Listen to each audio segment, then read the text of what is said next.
welcome back to the On the Grid podcast, season 3, episode 4. We have got a jam-packed episode for you today. We are reviewing our predictions for the Bahrain Grand Prix. We are looking at some of the major talking points up and down the grid, the futures of a few drivers, some news before the Saudi Arabian Grand Prix this weekend, and finally giving our predictions for this race. I am joined by the founder, the CEO, whatever you want to call him, on the grid veteran, Adrian Keita. How are you? I am Fan Darby Dozy. Obviously, we're recording this podcast episode very, very late. We've obviously had a bit of some things to do, should we say? I've been unavailable and whatnot. So this episode will likely hit your inboxes on Friday during practice, sometime during practice or sometimes during the evening. But hopefully you'll enjoy this episode. Hopefully it will be a good weekend in Saudi Arabia, our third appearance in Saudi Arabia. But yeah, hopefully it's a good race weekend once again. Yeah, definitely. A lovely bit of, post-practice, maybe pre-qualifying listening for you guys. As you said, we are less than 24 hours away from the Saudi Arabian Grand Prix. Practice is on the Friday. But looking back at Bahrain, the first race of the season, obviously Max Verstappen and Sergio Perez secured Red Bull 1-2. If we look at our predictions for the Grand Prix, Adrian, do you want to give me your two predictions for the race? So my two predictions were Logan Sargent to get Q2, which I went far off from, and also Leclerc, Verstappen, Hamilton podium, which that did not happen. One of the drivers got a podium. The other two were nowhere to be seen. Well, Leclerc was in the garage by the time Hamilton and Verstappen crossed the line. But yeah, the first prediction wasn't too far off. The second one, not so close. Yeah, same. I've got similar. My two predictions weren't too far off. I want half a point for my first one. McLaren double Q1 exit. Now, Piastri obviously didn't qualify for Q2.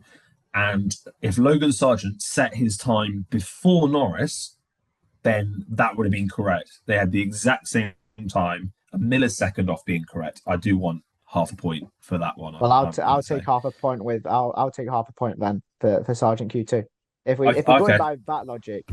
Okay, yeah, no, I can go with that. My other prediction was a Carlos Sainz podium, which at one stage when Leclerc had retired looked likely. And then obviously Fernando Alonso initiated L Plan and stormed through to take third place. What about your top 5 in qualifying? So my top 5 in qualifying was Verstappen, Leclerc, Sainz, Perez, Hamilton. 1, 2, 3, 4 were a bit muddled about, apart from Verstappen, which I got correct. But Hamilton qualified in 7th, if I'm not mistaken. And Alonso qualified 5th. So it wasn't too far off. It wasn't bad. It was okay. Yeah, similar here, really. So I got Verstappen on pole, obviously. I said Leclerc, Perez, so I got them the wrong way around. Carlos Sainz 4th, got correct. And then I said Hamilton 5th as well, which he was only about half a tenth off Alonso anyway. So not too far off, but still wrong. And then for the race, so my top 5 was obviously Verstappen gets a win. Of course, I said Leclerc and Sainz completed the podium. Now, I got the wrong driver to have an engine issue. I said it would be Perez, but it was Leclerc. I knew one of those front drivers would have an issue, but I got the wrong one there. And then I said Hamilton and Russell in P4 and P5. So Hamilton was 5th and Russell down in 7th. So not my my finest prediction there. What about your top 5? My top 5 was Verstappen to get a win, which he did. I was hoping my boy Leclerc would get a second, which was looking likely until he got an engine issue. Hamilton in 3rd, which did not materialize. Sainz in 4th, which I got correct. And Bottas in 5th, which he finished in the points, but not close enough to P5. So 2 out of 5, which ain't too bad. Yeah, we did speak about last week about Valtteri Bottas and how he did put in a great performance, but yeah, no, 8th isn't 5th. But moving on to some of one of the biggest talking points throughout this last week, in response to their shambolic Bahrain Grand Prix. Lando Norris, is his time up at McLaren? Does he need to leave, or are we being a bit? Oh, is the media being a little bit preemptive with this talk? It has only been one race. What do you think? Well, to a certain extent, I would agree that he may need to move to pastures new. I would absolutely love it if he paired up with Leclerc at Ferrari. Whether it is likely, probably not. But I think it would be very nice if Charles and Lando paired up at Ferrari. But then again, as well, it's only been one race. I think if McLaren bring some upgrades into further Grand Prix down the line, maybe their car can improve ever so slightly. But that car looks like it's going to be a pretty much a back marker. Not going to lie, with its shambolic, as we said, Bahrain Grand Prix. He was in the pits 5 times, bless him, constantly topping up fluids into the car, and obviously it wasn't his race, especially with Piastri as well. He had a problem with the steering wheel and he had to retire, so it was a problems with for McLaren all round. But does he have the potential? Yes. Does he have a bright future for McLaren if they improve? Yes. But I would certainly, if I was Lando, I would certainly warrant a move away somewhere to an Aston Martin, maybe to even an Alpine. If they continue to produce the goods, they might be an outside bet for him. But my dream would be to see Lando at Ferrari. Whether that would happen, I don't know. But then again, it's Formula One. Anything can happen. Yeah, definitely. I think, like you said, Norris is too good a driver to be a midfield driver for his entire career. His contract expires in 2025. Obviously, we've seen drivers break contracts early. Um, I think it is a little bit too soon to tell. Yes, it is only the first race of the season. Whilst they were awful by the fourth race last season, Norris was on the podium at Imola. So there's kind of two sides to every story. But I did hear Martin Brundle speaking about it, and he said that the McLaren obviously have to develop their car, but 1 or 2 tenths isn't going to be enough because that's the sort of development you expect to see throughout the season. They're going to have to find half a second plus in order to catch up to the midfield teams out there fighting last year. Your Alpines, your Alfa Romeos, Aston Martins, all of the A's. I think you said about Ferrari. I don't necessarily see him going to Ferrari. I think if he's going to go to one of the top three teams, I think it's more likely to be Mercedes. I think Ferrari and Red Bull, they kind of have their set first and second driver pecking order. Obviously Leclerc and Verstappen more so, but they do seem to be set as the first drivers in their team, and it kind of works for them with that second driver being there to support him, picking up the podiums and the odd win when the first driver has an issue or isn't on pace. One thing that has been floating around recently, 2026 Audi come onto the grid. Now, his former team principal, Andreas Seidel, has already moved across to Alfa Romeo as it is now, to bed himself into that team. Can you see something similar happening with Lando? Can you see him going over to Alfa Romeo as it is now, to bed himself in for when Audi bring themselves onto the grid?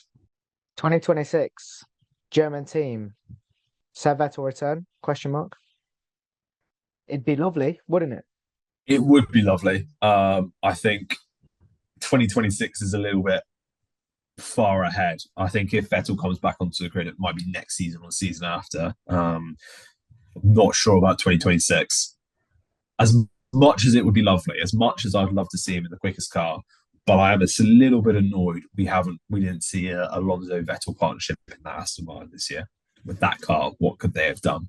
Okay, but going back to your question regarding Norris at Audi, I don't know. I mean, he did work with Andreas Seidel for, was it a season or two? It was 2 seasons, wasn't it? Or It's more? been since he joined, so it would be, Yeah. what is it? He joined in 2019, so that'd be So what, 4 three, years? so 3, 4 years. Yeah. Okay. I don't know why I thought McLaren had a different team principal before then. Don't know, bizarre. But I just don't know. I don't know whether Lando. I mean, it's a big project. Don't get me wrong. Audi coming into Formula One is a very big project. Would it lure Norris away from potentially signing for a team like Mercedes, who are already known on the grid to be a superpower? If they were to come knocking on his door and asking for his signature, I don't know. It'd be nice to see Andreas Seidel and Norris get along once again at Audi, but I just think it's a bit far-fetched. I think Lando's wanting, if he is to move on to a next step, I think he's wanting something more secure in the long run and in the short term as well, something more secure. Because Audi, you don't know what they're going to bring to the grid when they arrive. So it'll be a hard choice for him. But I think if Audi do come knocking and Mercedes don't come knocking on the door, I think he might go for a brand new project and join up with his former team principal at Audi. I don't see why not. It's a big project, and potentially it could propel Lando from mediocrity. You never know. He could stay at McLaren for the next 2-3 years, and Audi comes along and he's at the top of the field. You never know. It's a hard choice that he'll be making, nevertheless.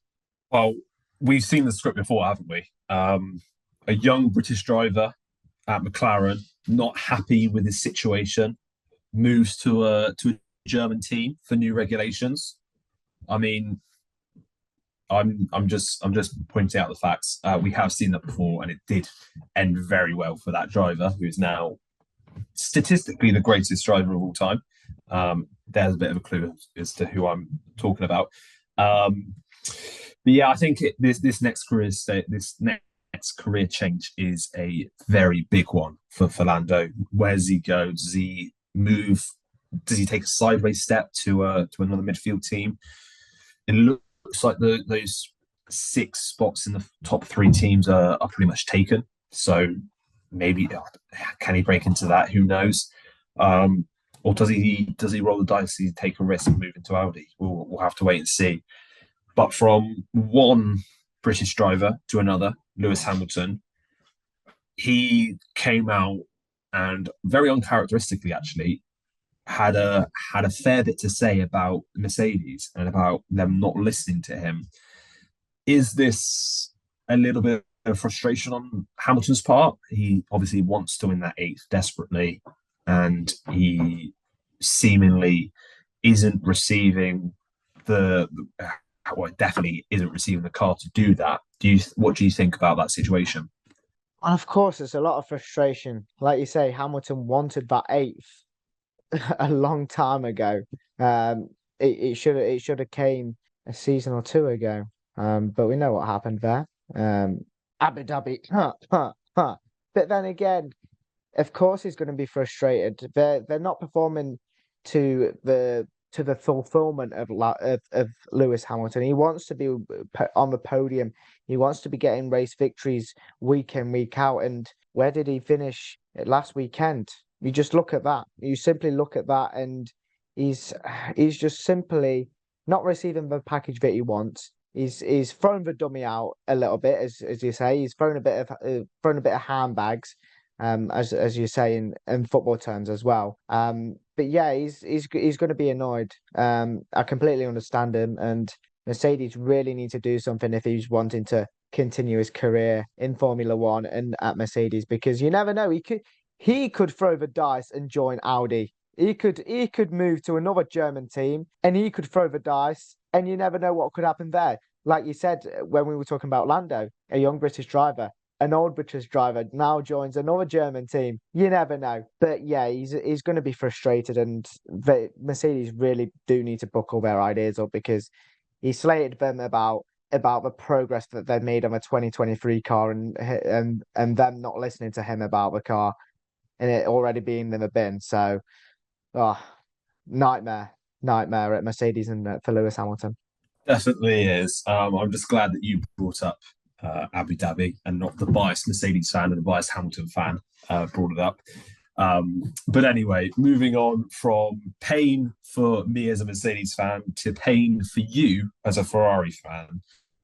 Charles Leclerc in the second race of the season has gone over his allocation for control electronics for his power unit and is taking, what is it, at least a 10 place penalty. I don't know whether it's confirmed at 10 or whether it could be a back of the grid penalty. But what it kind of sums up Ferrari, doesn't it? At this moment in time, with everything that's going on, that Charles Leclerc, in the second race of the season, has a penalty. Smile through a pain. It hurts. It deep down, it really hurts. But then again, it was bound to happen after they changed it after qualifying in Bahrain, and it failed during the race, and oh, it's just a complete disaster. Like, I think it is. I think it's definitely said that it's going to be a 10 place grid penalty. I don't think it's a back of the grid. I think it's a 10 place set in stone. But yeah, it's just a disaster all around. Like, you've got to realistically think he's likely to go over about allocation once or twice. So he's likely to get further grid penalties for control electronics. And I think it's got to be down to the ruling in the FIA. I think they've got to increase some of the components, because we see so many drivers get penalties for changing components. And I think if at the FIA upped that allocation a little bit, we'd see less of the back of a grid, 10 place, 5 place grid penalties involved. And I think we'd see the top teams battle it out at the top, and the midfield and the back markers scrap it out. So I think the FIA ruling may need to have a look at something ahead of the rule changes down the lines. But yeah, it's a bit of a disaster for Ferrari, and yeah, I don't know what will happen. I'm hoping that he does come through, but it is what it is. I'm a sad man. Yeah, I think you raised a good point about the engine components. Now, every year the FIA are announcing a record-breaking number of races on the calendar, and yet the amount of power unit parts allocation throughout the season has always stayed the same. It's always stayed since the rules were introduced in 2014, I believe. Surely, if we're going from when it was introduced, we're looking at sort of 18, 19 races, and now we're looking at 23, 24. Surely that has to play a role. Surely we have to see additional parts allowed throughout the season. Like, Charles Leclerc is definitely going to have to take at least another penalty at some point in the season, unless he's going to make those control electronics last the next 22 races. So they've got to see this and think, hang on a second, because inevitably every driver on the grid at some stage this season is going to have an engine penalty. It's going to have an engine penalty to deal with because they've gone over their allocation of components. They've got to see this and think, hang on a second, maybe we need to look at the rules here. But it is the FIA, so who knows, really? They are probably in their own little world, completely oblivious to all of these things. Now, just before we wrap this episode up, we will be looking at our predictions for the Saudi Grand Prix this weekend. So my first two predictions, I'm saying, I've got bold. I'm saying a Williams will make it into Q3. I didn't specify Alex Albon, so I think it most likely will be him, but judging off Logan Sargent's performance last weekend, could be him as well. So yeah, I'm going a little bit bold with that. Williams have very good straight line speed, and at a track like Jeddah, where it is about 70% straight, who knows? Who knows what could happen? And my second one, I said I went bold. Sergio Perez to beat Max Verstappen. I think we're going to see the early signs of the first race curse, and Sergio Perez will beat Verstappen in the race this weekend. What about your predictions? So we've gone with the two predictions once again. So my first one is going to be El Plan on the podium. I think Fernando Alonso is going to get another podium, and because I think he's going to continue that streak for as long as possible, and he's going to keep himself in title contention. I'll plan for the win. And my second prediction is going to be Nico Hulkenberg to make Q3 once again. I think his qualifying performances have been very good. He's obviously not raced around, or has he raced around Jeddah? I don't think he has. I think he did. I think he raced for Aston Martin In last season. 2020, or last season, was it? Yeah, Vettel missed the first two races, didn't he? I think Might I have seem to been. believe.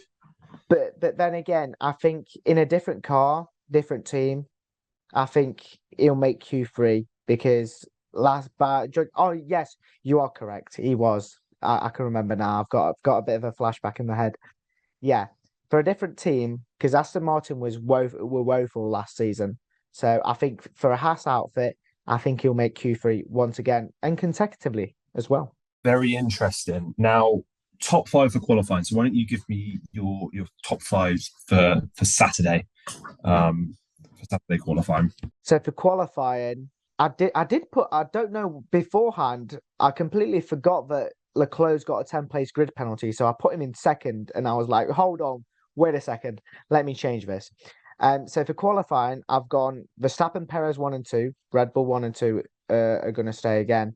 I've gone Sainz carrying the torch for Ferrari in third, Fernando in fourth, and I've gone with Hamilton in fifth. Yeah, I was writing down my predictions before the podcast, and I quickly remembered that Leclerc does have actually a 10 place penalty. So I've gone Verstappen in first, Perez in second to make it a Red Bull 1-2.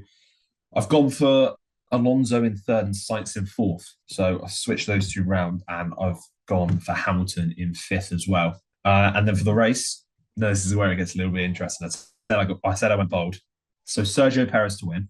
You know, he showed very good pace last year. He was very unlucky not to win this race last year. Fernando Alonso, second place. Maybe this is just a little bit of optimism, but I'm feeling good. I'm looking forward to the race. I think Alonso, give him a sniff at a race win, and he will absolutely make the most of it. I think he'll finish second, and third place, a lowly third place for him, Max Verstappen, to complete the podium. And then fourth, I've gone Lewis Hamilton, and fifth, Carlos Sainz. What do you make of that? Wow, that is most definitely bold, Mr. Evans. That is, I don't know whether that's crazy or what, but that is mental. That is absolutely crazy. But for my top five, I've gone with Verstappen to get the win. I'm not going bold like you. I'm sticking with Verstappen. But I'm seeing Perez fade away in my predictions. I've gone with Sainz in second, Alonso in third, Perez in fourth, and storming through the field, Charles Leclerc in fifth. Yeah, could have predicted that. Wow, interesting. So we've gone for two very different races for Sergio Perez. Inevitably, he will finish 20 seconds behind Verstappen, but 20 seconds ahead of whoever is in third. And it will be another dull race to kick the season off. And we will be looking forward to 23 Max Verstappen wins this season. But we'll have to wait and see. It is at 5 p.m. on Sunday. So we will be tuning in. I'm sure you will as well. We hope you have enjoyed this sort of predictions episode. And yeah, we will see you next week where we will be reviewing this race. We'll see you later. Goodbye.